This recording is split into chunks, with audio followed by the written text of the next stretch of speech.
Joe, and Ursula.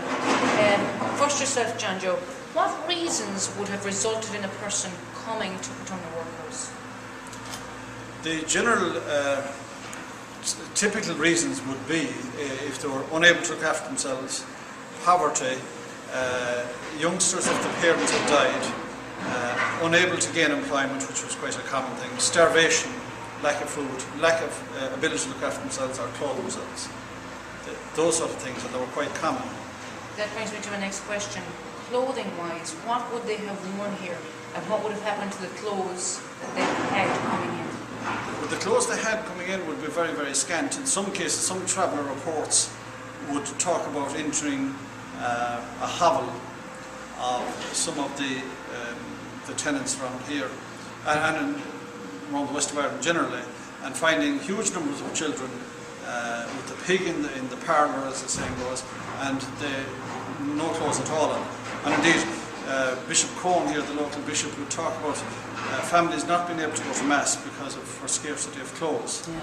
Now, and actually when they came in through the workhouse and into the waiting area and the probationary wards, they would have been deloused. Their clothes would have been taken off them. There was an old clothes store. It's the remnants are still out in the yard, the footprint of the building. Deloused, clothes, old clothes taken away, and they would have been put into the workhouse uniform then. And what was the standard uniform? Colours would have been black or? I'm not sure about that. We still have loads of more research to do.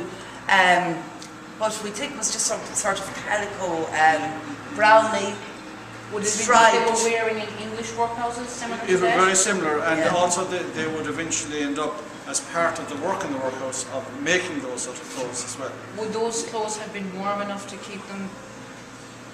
I would say so, yeah. I would think they would certainly be a lot warmer than what they had on. Okay. But the big thing, as we said already, was ventilation here to keep down disease, contagious and We're infectious standing diseases. at a fireplace, so the first question I would ask is, it's an open fireplace, so most of the heat is going up the chimney, and we have lots of ventilation, as you've already mentioned, to get rid of diseases.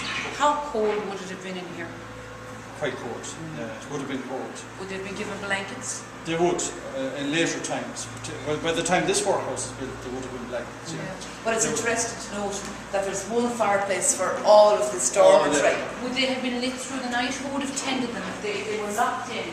Not sure, but what we do know is that downstairs in the matron's quarters, there's two fireplaces in two small little rooms. Oh. Yeah, So they were a little warmer. Yeah, They yeah. were a little warmer. A fair amount of heat would have come up as well, of course. Okay, Yeah. yeah.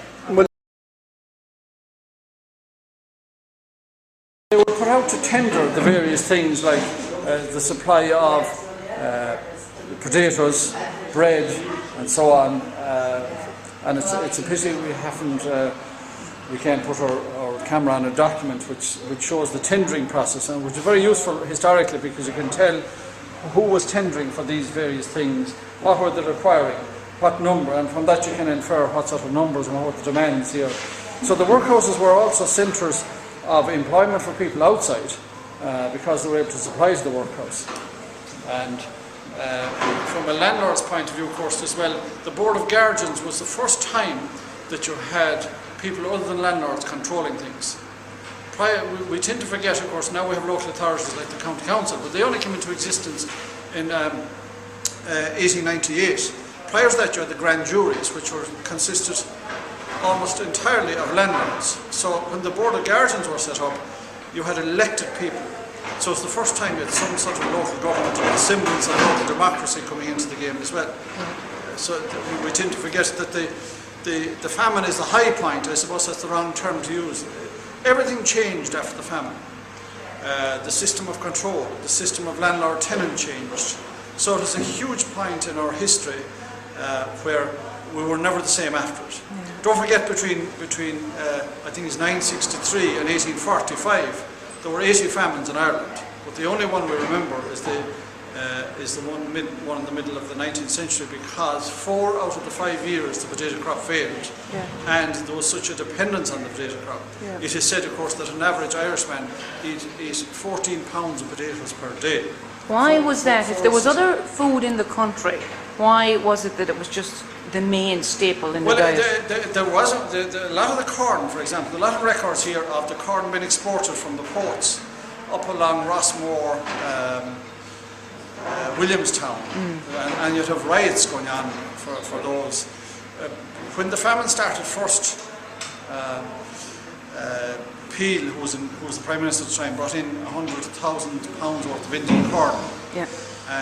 And it caused a lot of problems because the digestive systems of the people here was so conditioned to potatoes and carbohydrate they couldn't manage the shells of the corn, the cellulose, and it upset their stomachs. And all attempts at boiling it, same with the soup kitchens when they established them first.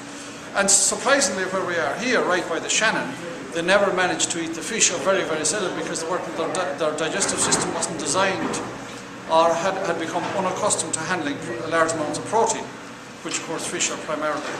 So we get that question all the time. How come they didn't live on fish and the rivers are teeming with fish? The digestive system, they had become so accustomed. The other thing about the potato, of course, you needed such a small amount of land to grow sufficient potatoes. And low quality land would do as well. Once it's up on ridges and it's out of the water, Yeah. it will grow you get sufficient potatoes.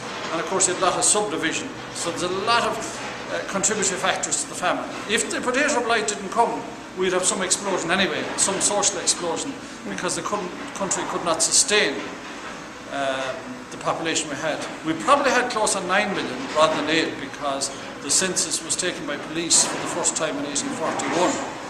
And a lot of them didn't trust the police, and particularly around here they'd run into the hill.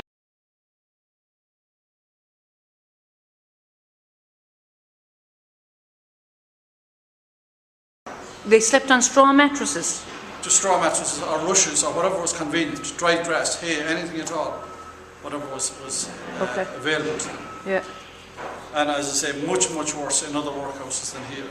If somebody died in here, how were they taken or removed They from were the room? taken out to the dead house. Well, first of all, before that, if they were showing symptoms of diseases, they'd be put into the infirmary, which you'll see out there has just been roofed at the minute. That's the infirmary. Now, way out on the outside, but not visible anymore, was the dead house. So this is part of it here as well, and you see that.